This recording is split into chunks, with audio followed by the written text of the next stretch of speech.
दिल्ली मेरठ रैपिडेक्स का दिसंबर तक हो सकता है शुभारंभ। सूत्रों के हवाले से बड़ी खबर निकल के आ रही है। पीएम नरेंद्र मोदी रैपिडेक्स का करेंगे उद्घाटन। साहिबाबाद दुआई खंड को सेफ्टी क्लियरेंस मिला है। सेफ्टी क्लियरेंस के बाद ट्रायल भी पूरा हो चुका है। मेरठ गाजियाबाद दिल्ली को वर्ल्ड क्लास ट्रेन मिलने जा रही है। इस वक्त की बड़ी खबर मिल रही है। पश्चिमी उत्तर प्रदेश मेरठ से खबर है। बीते दिनों पूर्व एमपी पुत्र दानिश ने दिल्ली की हिंदू युवती से किया था रेप। होटल क्रोम की खबर बताई जा रही है। एक बार फिर ये मामला तूल पकड़ गया है। अब की बार बीजेपी राष्ट्रीय उपाध्यक्ष लक्ष्मीकांत वाजपेयी ने खोला मोर्चा। उनका कहना है कि जिले के अधिकारी आरोपी को लाभ पहुंचा रहे हैं। वाजपेयी ने कहा गोपनीय जानकारी उच्च स्तर पर पहुंचाने की कही बात। जांच कराकर ऐसे अधिकारियों को दंडित किया जाना चाहिए।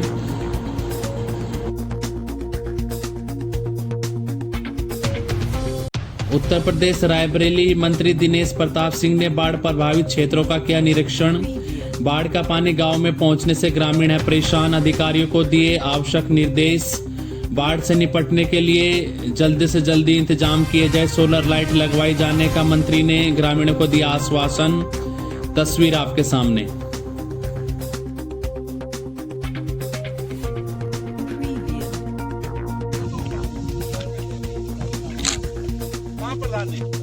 भैया आओ नहीं तो मुझे बात को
चांद को हिंदू राष्ट्र घोषित किया जाए। शिव शक्ति पॉइंट को इसकी राजधानी बनाया जाए। ऐसा कहना स्वामी चक्रपाणी अखिल भारतीय हिंदू महासभा के राष्ट्रीय अध्यक्ष का है। आइए सुनते हैं वो क्या कुछ कह रहे हैं।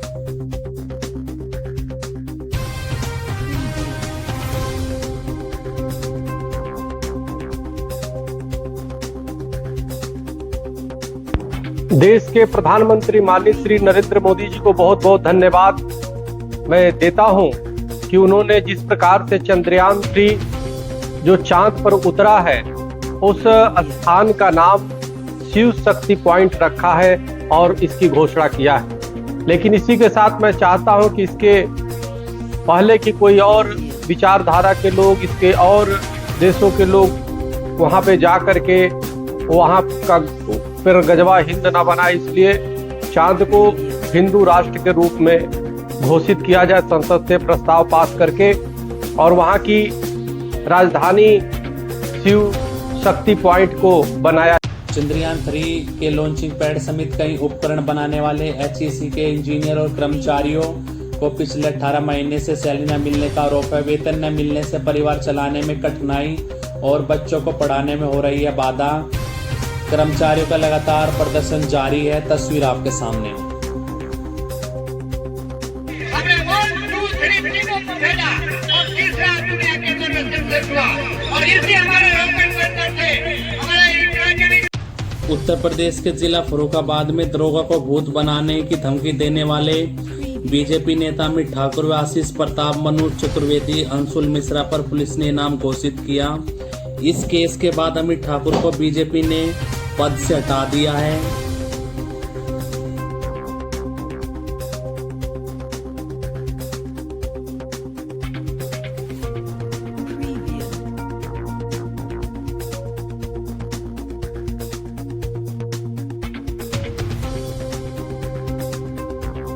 Preview.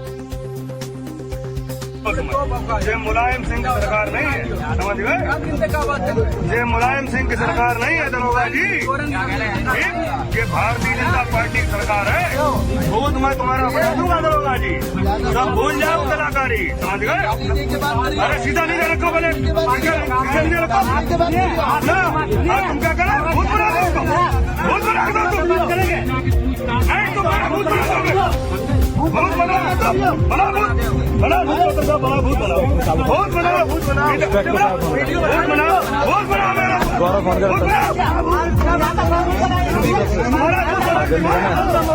तुम्हारा भूत बना के दिखाओ, जानते हो मुझे तुम झूठ तो तुम्हारे खाओ दरोगा जी, झूठ तो होता है, जानते नहीं है तुम्हें, ये बिल्ले तुम्हारी खान दूंगा, बिल्ले तुम्हारे खान दूंगा, 5,000 रुपए लोगे तुम,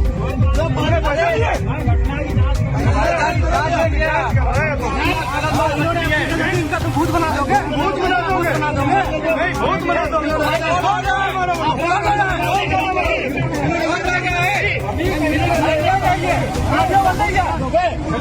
और सुनो, एक मिनट को तुम हमसे क्या, उस दिन मैं चौकी में तुम्हारे पास आया था, सुनो इधर तुमने क्या कहा था मुझसे, मैंने सुनो, मैंने कर दो इंस्पेक्टर साहब कर देना, नहीं सुनो, क्या कहा तुमने, मैं राजा हूँ, तुमने क्या कहा, राजा हूँ, राजा, तुम्हारी राजागिरी 4 दिन के अंदर दिखा दूंगा मैं, ठीक है?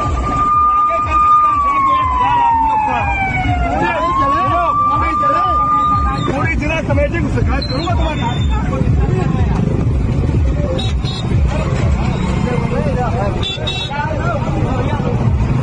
पश्चिमी उत्तर प्रदेश मुजफ्फरनगर में मां बाप ने 19 वर्षीय बेटी को गला दबाकर हत्या कर दी। लाश को काली नदी में फेंका। बेटी प्रेमी संग चली गई थी।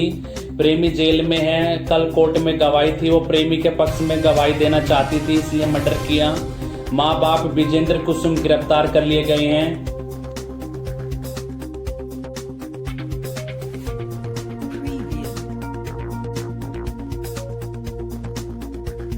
उत्तर प्रदेश जनपद गाजियाबाद के नू जाकर नलहड़ महादेव मंदिर में जलाभिषेक का ऐलान करने वाले हिंदू युवा वाहिनी नेता आयुष त्यागी पर आज जमीन कब्जाने धमकी देने की एफआईआर दर्ज कर ली गई है।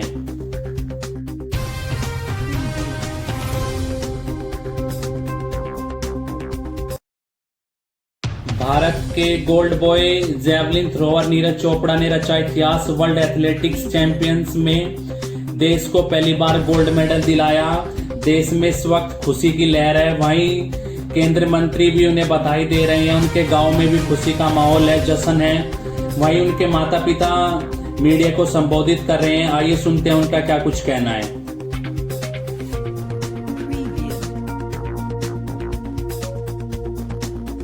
बच्चों को मैं धन्यवाद बोलूंगा कि आप सभी रात को जाग रहे हैं और सपोर्ट कर रहे हैं। बहुत बहुत धन्यवाद। ये मेडल पूरे इंडिया के लिए है। ओलंपिक चैंपियन बने थे, वर्ल्ड चैंपियन है, कुछ भी कर सकते हैं। आप सभी ऐसी मेहनत करते रहो अलग अलग फील्ड में, और आपको दुनिया में नाम करना है। सभी भारतवासियों की ओर से नीरज चोपड़ा को बहुत बधाई।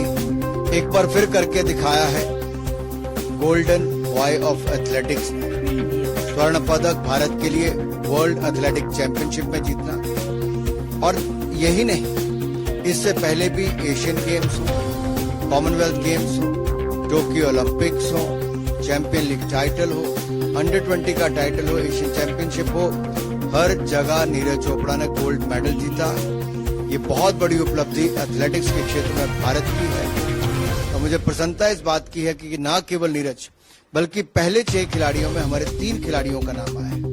5वें नंबर पर किशोर जेना ने, तो 6वें नंबर पर 6वें नंबर पर मनु डीपी ने भी शानदार प्रदर्शन किया। ये शुरुआत है भारत की। ये पिछले कुछ महीनों में, पिछले कुछ वर्षों में आप देखोगे भारत ने एक के बाद दूसरे खेल में शानदार प्रदर्शन किया है। और स्पष्ट तौर पर नजर आता है, कभी wrestling, boxing, shooting, archery, chess और अब जैवलिन एथलेटिक्स में। और 4x400 में भी हमारे खिलाड़ियों ने बहुत अच्छा प्रदर्शन एथलेटिक चैंपियनशिप में किया। अन्य खेलों में इससे दिखता है कि कैसे भारत में खेलों का वातावरण बना है। और माननीय प्रधानमंत्री मोदी जी ने जो खेलों का बजट भी 3 गुना ज्यादा किया, टॉप जैसी योजनाएं चलाई, खेलो इंडिया योजना चलाई, खेलो इंडिया सेंटर्स खोले, नेशनल सेंटर ऑफ एक्सीलेंस खोले। इनसे खिलाड़ियों को सुविधाएं भी बढ़ी और खिलाड़ियों ने भी शानदार प्रदर्शन करके देश के लिए मेडल जीते हैं। मेरा एक बार फिर नीरज चोपड़ा को और बाकी खिलाड़ियों को बहुत बहुत बधाई और शुभकामनाएं।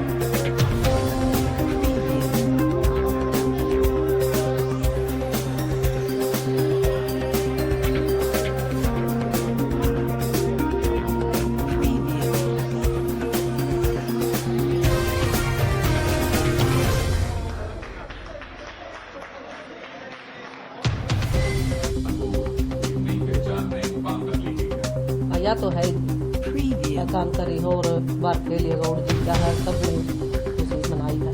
अब सेलिब्रेशन कैसे करेंगे, क्या रहेगा सेलिब्रेशन को लेकर? बड़ी खुशी की बात है जी, मनाओगे आवेगा जी। बात हुई आपकी नीरज से? नहीं जी, अभी नहीं हो रही बात नहीं हो पाई। बात नहीं तो भी आओगे जी। बिल्कुल, ये एक बहुत ही बड़ी अचीवमेंट है हमारे परिवार के लिए तो है ही, हम मानते हैं कि पूरे हिंदुस्तान के लिए है। वो अब हिंदुस्तान का बेटा है, खाली हम उस पर अपना हक नहीं जता सकते, वो देश के लिए परफॉर्म करता है। पश्चिमी उत्तर प्रदेश मेरठ से खबर है, आरएसएस के कार्यालय में घुसे 2 कार सवार 2 युवकों ने की कार्यकर्ताओं के साथ मारपीट, तानी पिस्तौल, पहले दरवाजा तोड़ने का किया प्रयास, फिर दीवार फांदकर अंदर घुसे। सूचना मिलने पर पुलिस अधिकारी मौके पर पहुंचे और मौके पर ही दबोच लिया दोनों को। थाना मेडिकल के शास्त्री नगर के एल ब्लॉक स्थित संघ कार्यालय का यह मामला बताया जा रहा है। तस्वीर आपके सामने।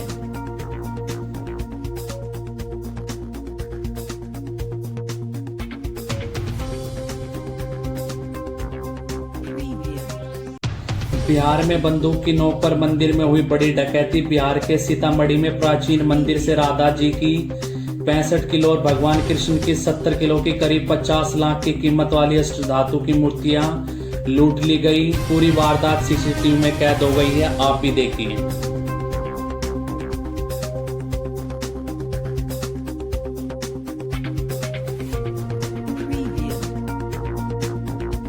अब आया 4, पूरा प्लान कर लिया होगा। 4 आया, 4 आया। देखिए वो नहीं बांधे हुए, कट्टा लिए हुए, देख लीजिए हाथ में, ठीक है। फुल पैंट पहने हुए, सैंडल पहने हुए, देख रहे हैं। अब इसमें देखिए वहां से देखिए गमछा, देखिए गमछा लाया। अब देखिए कैसे पहले रस की सुरवा को उठाया, देखिए गमछा दे दिया। अब देखिए पुजारी को नहीं टच किया। अब देखिए पहले रस की सुरवा को उठाया, इस साइड वाले पुजारी पर गिरा दिया कट्टा। देखिए पुजारी पर कट्टा गिरा दिया, मुंह उठा, रस की सुरवा को उठाया। एक बार रस की सुरवा उठा और उसको उठाया, देखिए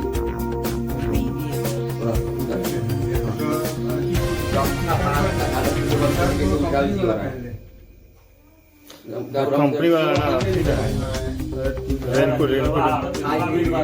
हाँ 3 मुझसे गिर गया। तब पुजारी जी उठ गए। पुजारी जी को देखिए छोटका छोरा जो है काट के जाएगा कॉर्नर पर, देखिए कट्टा गिरा दिया, देखिए कट्टा गिरा। तब उनकी पत्नी उठी है राजकिशोर को बचाने के लिए, देख रहे हैं। राजकिशोर है 2 को कट के हुआ है, राजकिशोर देखिए मारपीट कर रहा है। अरे बहुत लड़ा है वो भैया, बहुत लड़ा है, देखिए बहुत लड़ा है राजकिशोर।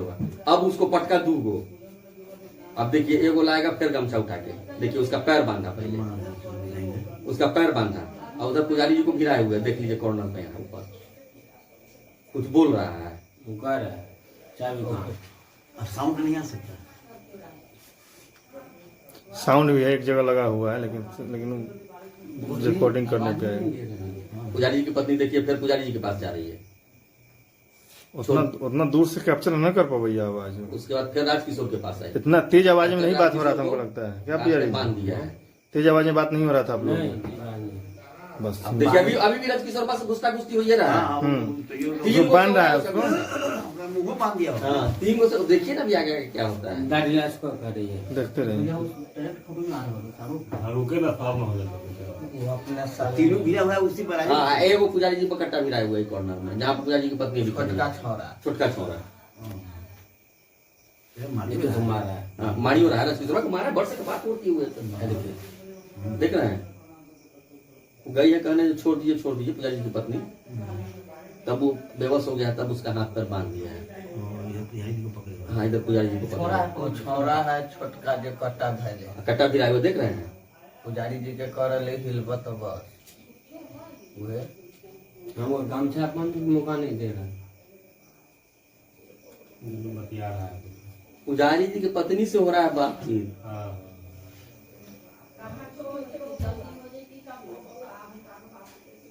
बड़ी ढीठ के होकर एकदम क्लियर डकैती है भाई तो एकदम। हरियाणा नू में आज हाई अलर्ट है, इंटरनेट सेवा बंद है, धारा 144 लागू है। परमिशन नहीं होने के बावजूद वीएचपी ने सुबह 11 बजे से ब्रजमंडल यात्रा निकालने का किया था ऐलान। इसे लेकर हरियाणा के सभी बॉर्डर सील हैं। गाजियाबाद से हिंदी युवा वाहिनी ने 5000 लोगों के नलड़ महादेव मंदिर जाने का किया था दावा। वहां सिर्फ 4 लोग अभिषेक करने भेजे गए हैं। वहीं दूसरी तरफ साधु संत भी नू पहुंच रहे हैं। वहीं वीएचपी कार्यकर्ताओं का क्या कुछ कहना है, पुलिस प्रशासन का भी। सभी वीडियो बैक टू बैक है, आप सभी को देखिएगा।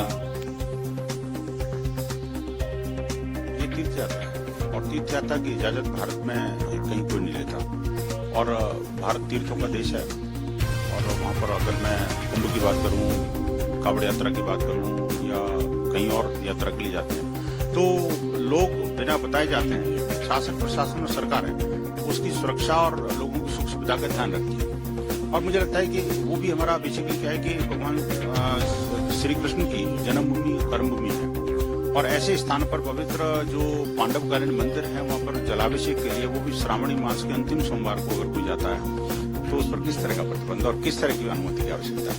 तो हम जैसे पिछली बार यात्रा पर जो व्यवधान कुछ अतिवादियों ने डाला था, हम भगवान भोले शंकर से यही प्रार्थना कर रहे हैं कि वो ऐसे सब लोगों को सद्बुद्धि दे और शासन प्रशासन भी हमें सहयोगी के रूप में और वहाँ के स्थानीय लोग भी शांतिपूर्ण सहअस्तित्व सद्भाव के साथ में उस यात्रा का सहयोग करें और जो लोग अतिवादी किस्म के लोग हैं उस पर कहीं न कहीं अंकुश लगाया जाना चाहिए।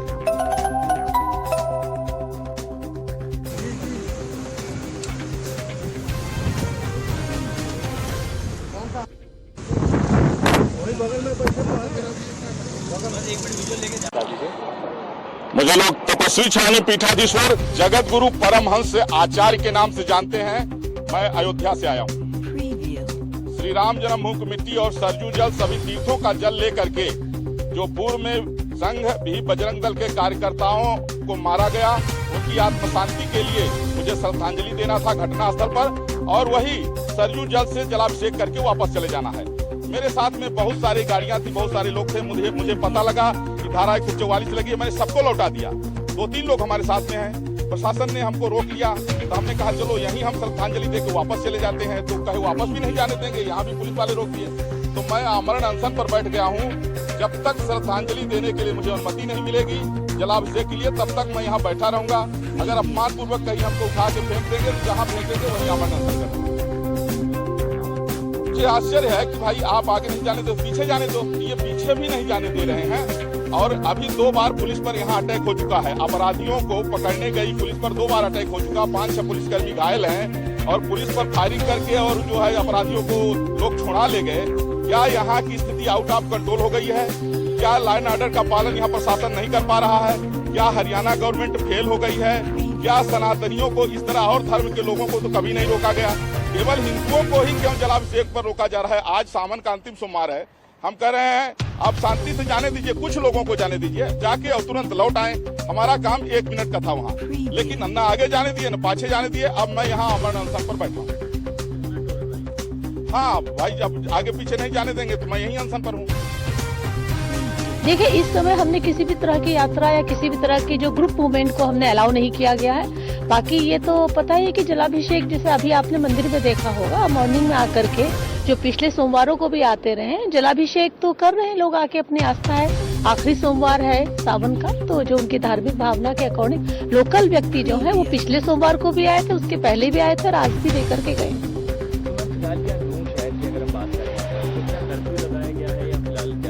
नूह में कर्फ्यू है, बिल्कुल कर्फ्यू है, और किसी भी तरह के जुमावड़े को बिल्कुल भी परमिशन नहीं है। इंटरनेट बंद है, आज रात तक 12 बजे तक इंटरनेट बंद है फिलहाल।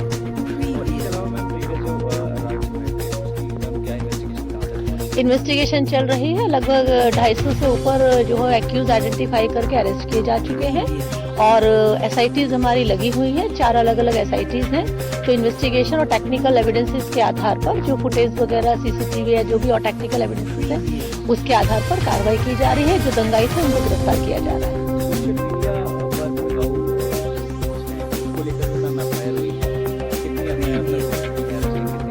देखिए, एफआईआर का एग्जैक्ट फिगर मेरे पास पूरे हरियाणा का नहीं, पर मैं मान के चल रही कि नूह में 11 से अधिक ही हुई है, 12-13 हुई होंगी।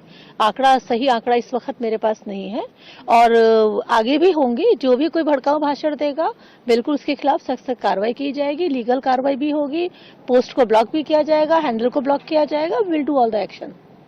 Thank you. राजस्थान कोटा से खबर है, कोटा में मेडिकल की तैयारी कर रहे 2 छात्रों ने आत्महत्या कर ली। प्रशासन ने अब आदेश जारी कर कहा है 2 महीने के लिए किसी भी प्रकार का टेस्ट न लिया जाए सभी सेंटर पर। वहीं इस वर्ष 22 छात्र आत्महत्या कर चुके हैं।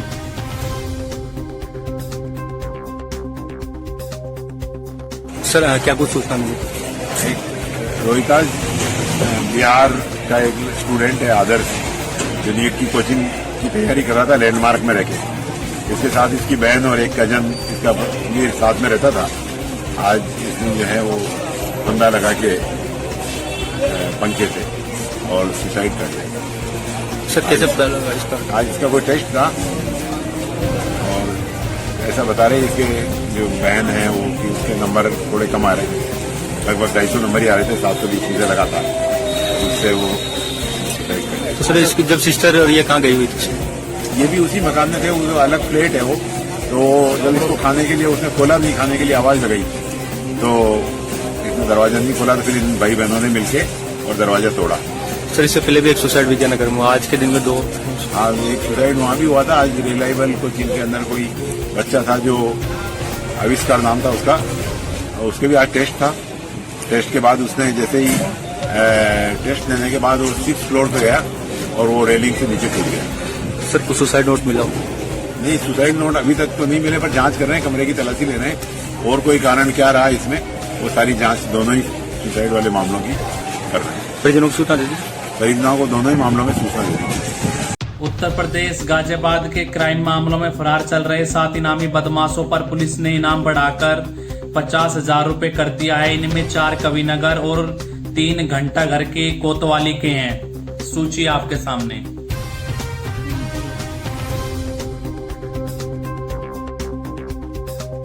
यूपी बुलंदशहर जिला पुलिस ने कस्बा शियाना में तबलीगी जमात रुकवाया। यह बिना परमिशन हो रहा था। पुलिस ने टेंट हटवाया। तमाम जगह से आए जमाती वापस लौटे।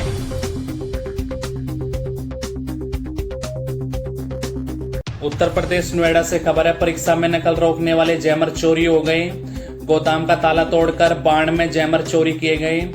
एनडीए की परीक्षा में जैमर का होना था इस्तेमाल। 3 सितंबर को गाजियाबाद में एनडीए की परीक्षा होनी है।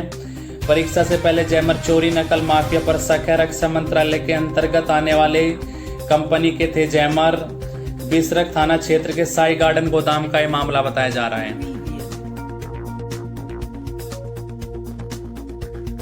पश्चिमी उत्तर प्रदेश मेरठ के सरदाना से बड़ी खबर है। सरदाना के छुर गांव से सनसनीखेज मामला सामने आया है। कलयुगी पिता ने सुपारी देकर इकलौते बेटे की हत्या करा दी। 19 अगस्त से था लापता 27 वर्ष से सचिन तालियान। सचिन की मां ने पहले जताई थी अनहोनी की आशंका। पुलिस ने पिता संजीव और सुपारी किलर अमित को किया गिरफ्तार। सरदाना थाना क्षेत्र के छुर गांव का यह मामला बताया जा रहा है।